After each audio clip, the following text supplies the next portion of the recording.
Welcome back to MERA India.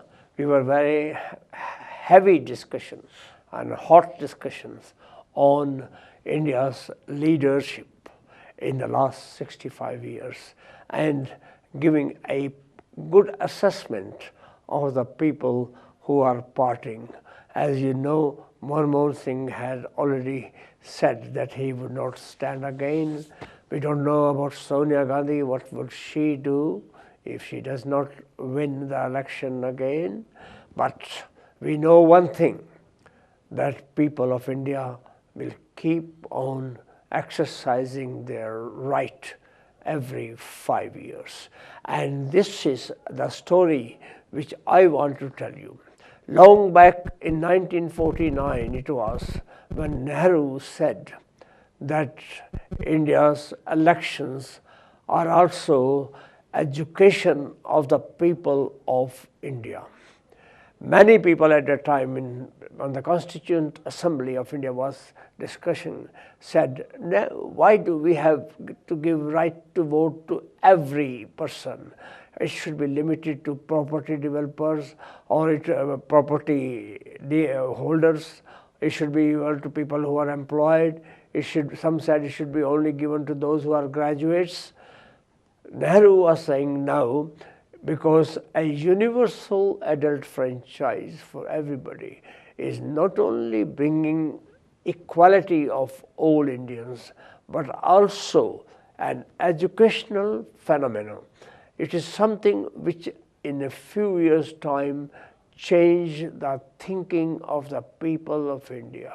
And that exactly, as Kailash was just saying, has happened in this country, because many people in India who were reluctant to vote in the beginning are coming in great numbers, and the percentage of voters in India, especially among women and poor people, is far more than the people who are really rich and educated, or you can call it the Indian middle class. So Indian middle class on the whole are less prone to voting than the poor, so-called poor of India.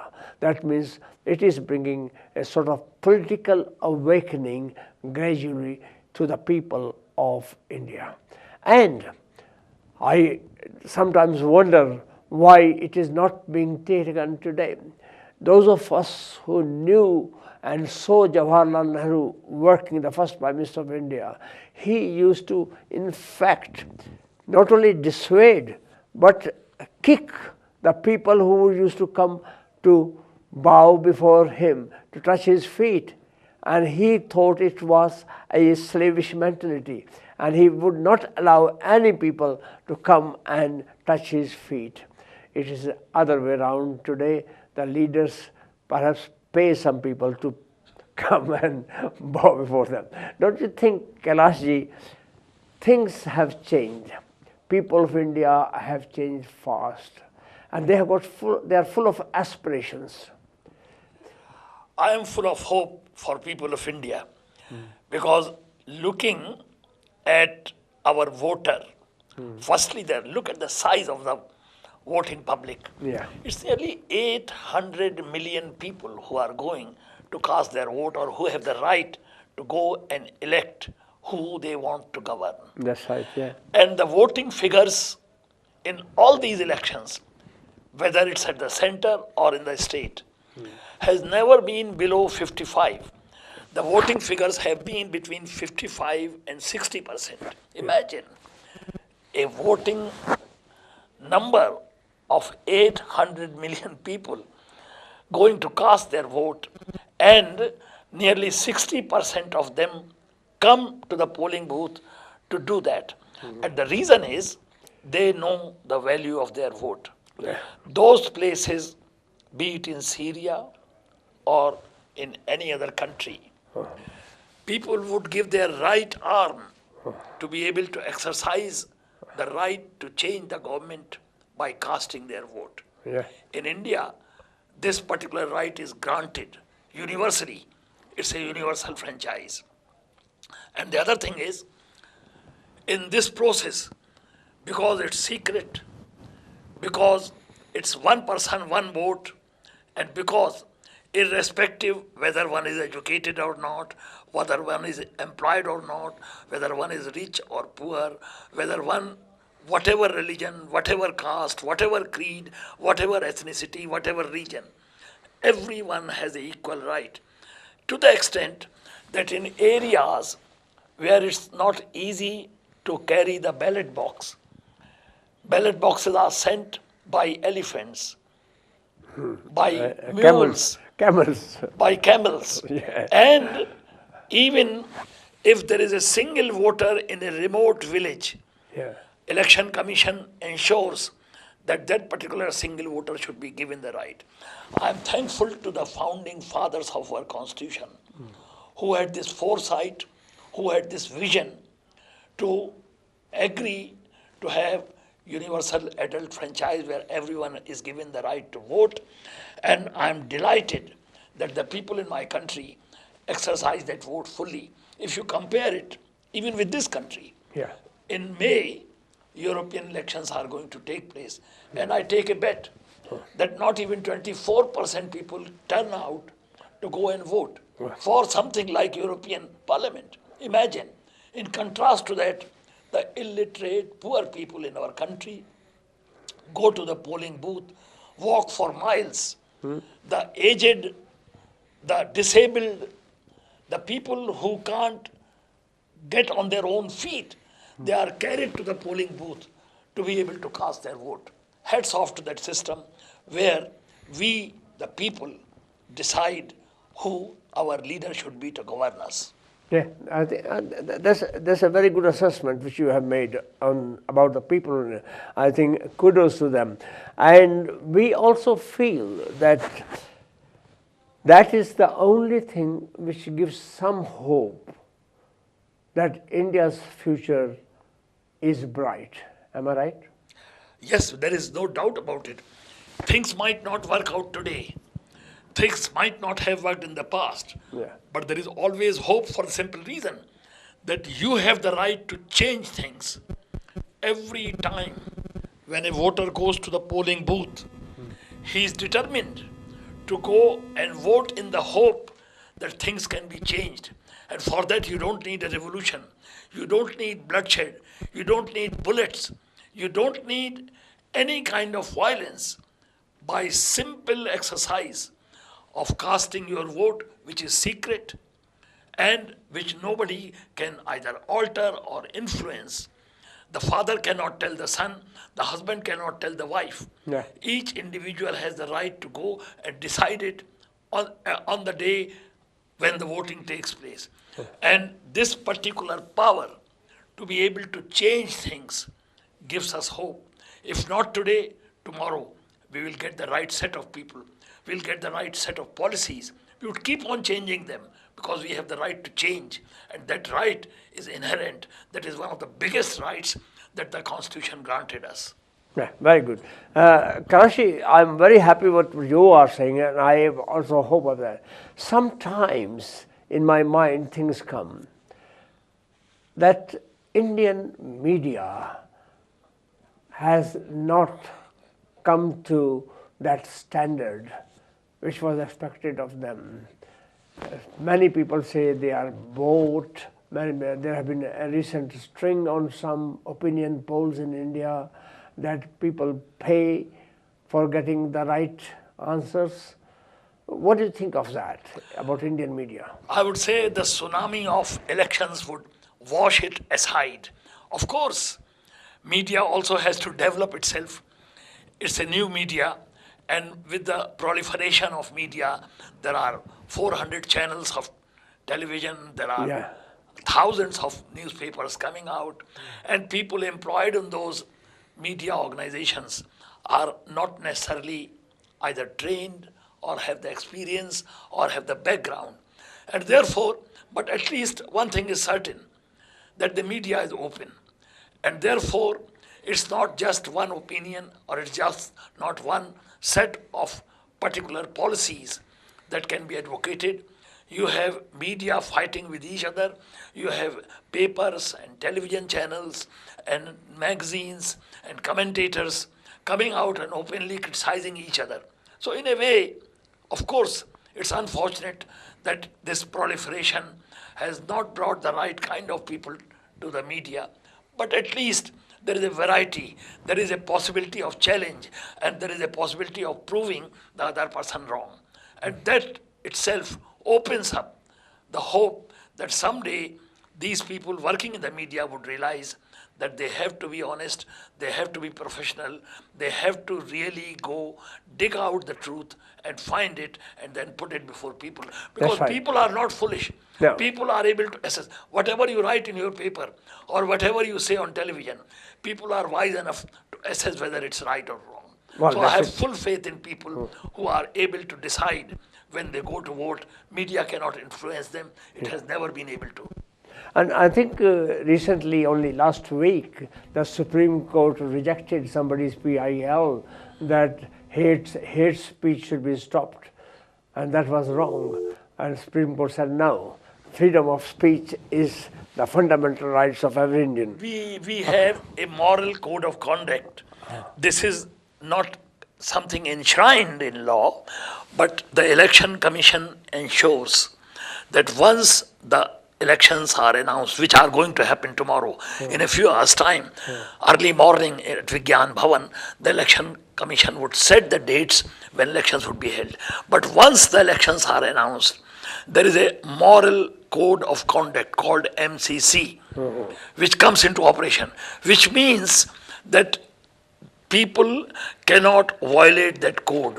They cannot be unfair, they cannot be unjust, they cannot be making false allegations, and that particular moral code of conduct is operational till the results are over. Okay, there is somebody on the call. Hello?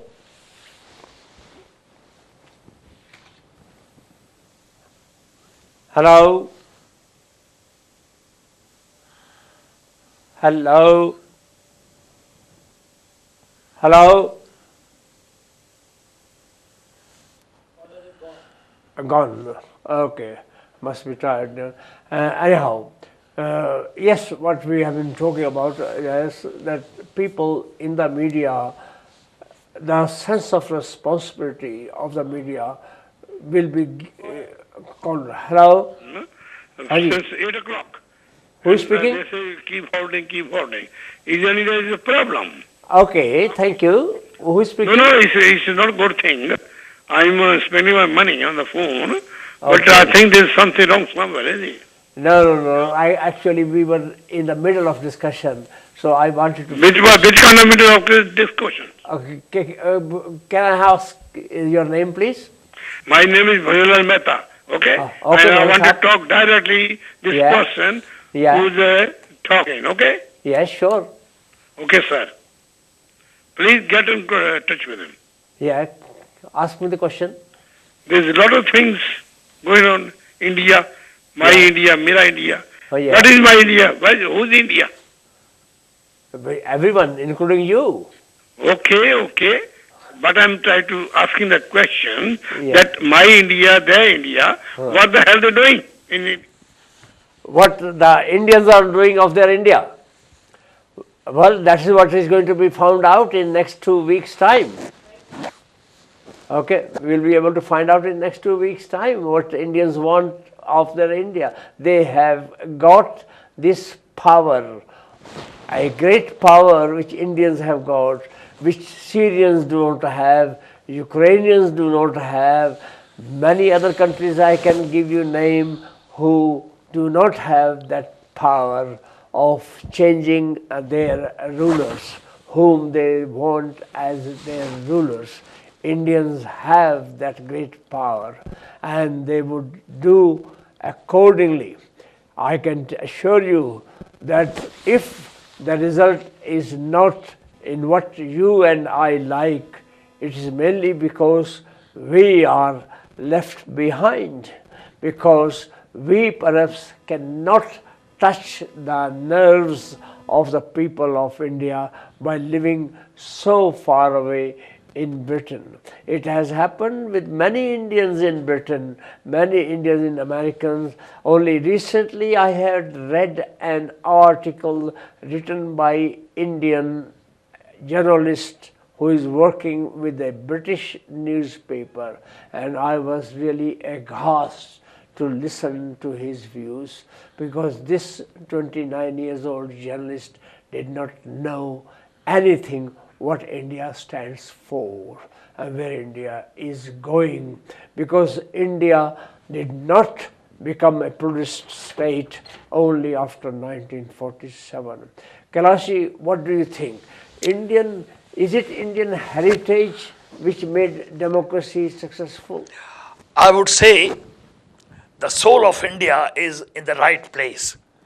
There are daily problems for the simple reason that it's an enormous country with enormous problems. Yeah. Look at the size of people living below the poverty line. Yeah. Look at the young kid of 5, 7 or 9 years of age who, instead of going to school, have to go and earn a living by working as a household help, or working in the shop of a halwai, or working to clean the streets. Yeah. It's a shame that in a free country, a child of that age has to go and work to earn a living for his family. But of course, India has those problems. We know it's a land of poverty. It was a land of illiteracy. It was, of course, ruled by others for a very long time. India is awakening. India is coming on its own. Give it some time. Because after all, in a country of India's size and with its diversity and its problems, it would take time to put things right. But I am very hopeful that if not today, tomorrow it's bound to happen. If you are, I thought people would think that we are being too optimistic about India, because we always see gloom and doom in the Western media about India, and only recently the Guardian had a video, you must have seen that, about Tetley's Tata's tea. They are employing 10 years old. Hello? Hello. Ji, hello, who is speaking? Mukesh Kumar. Okay, ji, can I ask you a question? Yes, sir. मैं पूछना चाहता हूँ कि कुछ लोग जो phone करते हैं और बोलते हैं कि India is a poor. Yeah. Who says India is a poor? India got is a everything. Yeah. Yeah. Just politics is not good. Uh-huh. Yeah. Yes. If politics is a good, then we are a powerful country. Yeah. We got armies, we got money, we got too much land. What we do have, we got too much things. Yeah. अगर अपनी politics अच्छी होगी ना, तो दुनिया में कोई ऐसी ताकत नहीं है जो इंडिया को बोलेगी कि कंट्री गरीब है, कंट्री में पॉपुलेशन ज्यादा है, या कुछ भी. यस, मैं अभी आपका प्रोग्राम सुन रहा था. काफी अच्छा प्रोग्राम है. लेकिन इस पे जो फोन करते हैं, बोलते हैं India is a poor, India is something, India is don't have nothing, वो क्या चीज है जो इंडिया के पास नहीं है? Thank you very much. Karachi, what do you think? What was the question? The question here was that those people who are saying that India is poor, they are wrong, because India has got so much potential in it, and that potential has to be brought up, and then India will be one of the richest countries in the world. Thanks for believing that. Thanks for being an optimist. Of course, India has the potential. Indians, despite all the problems, Indians, despite their adversity, have always succeeded. I can give you one example. Go to any other country on this planet, you would not find a single Indian who has not made a place for himself or not succeeded in that country. Indians living abroad, with whatever background they came, with no money, with no backing, with no foothold, were able to make a place for themselves in any society. That gives me firm faith that in India, if we can set things right, if we put India on the right track, there is no reason why India shouldn't succeed. That's right. Yeah, exactly. When Indians went long back to Kenya, you know what was the situation of Kenya? When Indians went hundreds years ago to Caribbeans, you know what was the situation there and what they have achieved in those countries. So in India, the potential has already gone there, and within next perhaps another decade or so, you will see that nobody in the world would say India is a poor country. India will not only be rich, but will share its riches, because that is the main thing with Indians. Indians don't keep their wealth with themselves. They don't keep their knowledge with themselves. They spread it out. Yes, another caller. Hello. Hello जी हाँ जी बोलिए क्या नाम hello sir ਮੈਂ ਤੁਹਾਡੀਆਂ ਗੱਲਾਂ ਸੁਣਦਾ ਸੀਗਾ अच्छा जी बोलो ਤੁਹਾਡੀਆਂ ਗੱਲਾਂ ਬਹੁਤ ਚੰਗੀਆਂ ਆ थैंक यू ਮੇਰਾ ਇੰਡੀਆ ਤੁਸੀਂ ਕਹਿੰਦੇ ਮੇਰਾ ਇੰਡੀਆ हाँ हाँ ਮੇਰਾ ਇੰਡੀਆ ਆਪਾਂ ਇੰਡੀਆ ਦੇ ਆਲੇ ਉਹ ਆਪਾਂ ਕਰਦੇ ਕੀ ਆ ਕਿਸੇ ਨਾਲ ਚੰਗੀ ਗੱਲ ਕਰਦੇ ਗਾ ਗਲਤ ਕਰਦੇ ਆ हाँ बिल्कुल ठीक गल है No, तब no, बोलो no. Give me the right answer. give me your what you want us to say कोई I जवाब don't है wanna तो say, ਇੰਡੀਆ ਆਪਣਾ ਬਹੁਤ ਗਲਤ ਕੰਟਰੀ ਹੈ ਮੇਰੀ अच्छा ਅਸੀਂ ਇੰਨੇ ਸਾਲ ਇੱਥੇ ਹੋ ਗਏ ਕੰਮ ਕਰਦਿਆਂ ਨੂੰ ਹਾਂ, ਅਸੀਂ ਹਾਂ। ਉਹਨਾਂ ਦੀ ਹੈਲਪ ਕਰਦੇ ਆ ਹਾਂ, ਉਹ ਹਾਂ। ਸਾਨੂੰ ਇਸ ਵੇਲੇ ਚੱਕ ਚ ਪਾਇਆ ਆ एग्जाम्पल दो कोई ਐਗਜ਼ਾਮਪਲ ਦੇ ਸਾਰੇ ਭਾਵਾਂ ਹੋਵੇ ਭੈਣਾਂ ਭਾਵੇਂ ਭਰਾ ਭਾਵਾਂ ਹੋਵੇ ਬੇਟੇ ਭਾਵੇਂ ਬੇਟੀਆਂ हाँ जी ਇਹ ਮੈਂ ਬਹੁਤ ਸੋਹਣਾ ਐਗਜ਼ਾਮਪਲ ਦਿੱਤਾ ਹਾਂ, ਹਾਂ। ਲੇਕਿਨ ਸਾਡਾ ਹਿੰਦੁਸਤਾਨ ਹਾਂਜੀ। ਉਹ ਸਹੀ ਨਹੀਂਗਾ ਹਾਂ, ਅਸੀਂ ਹਾਂ। ਕੋਸ਼ਿਸ਼ ਕਰਦੇ ਉਹਨਾਂ ਦੀ ਹੈਲਪ ਕਰਨ ਦੀ ਉਹ ਸਾਨੂੰ ਹੀ ਲੁੱਟੀ ਜਾਂਦੇ ਆ अच्छा ਤੇ ਕਿਸ ਲਿਹਾਜ਼ ਨਾਲ ਤੁਸੀਂ ਉਹਨੂੰ ਇੰਪਰੂਵ ਕਰ ਸਕਦੇ ਹੋ ਉਹ ਤਾਂ ਦੱਸੋ ਨਾ ਓਕੇ भाई हाँ जी बोलिए Karachi What's the question? Okay question ये था कि भी कहता कि हम तो इंडिया की हेल्प करते हैं लेकिन इंडिया वाले what he meant was the government of India is not letting us support them. They put so many restrictions on Indians, and I think what is the latest thing, as you must have also known, that you can't take more than 10,000 rupees in India without declaring it. So perhaps those restrictions he meant. I'm sure there are restrictions which we don't like. There are restrictions which Okay. have got to be removed. But it's the parliament which should decide it, and every new parliament makes new rules. So let us hope that with the elections coming, there would be changes in rules and regulations. Indians also acknowledge that they have to got rid of the red tape. They have somehow to manage to get things moving. They have to make things open, and they have to invite people from abroad to come and invest there so that India can manufacture more, India can build more, India can export more. And I'm sure it's bound to happen someday. Okay, thank you Kalashi very much, and I hope you have heard about it, and you all, our audience, please, if you are happy, do inform your friends that we are here every first Tuesday of the month. So I'll see you again in the first week of April, and that will be a Tuesday. And please do listen to us and inform others also. And if any one of you wants to come as my guest, you are welcome for that also. Okay, good night.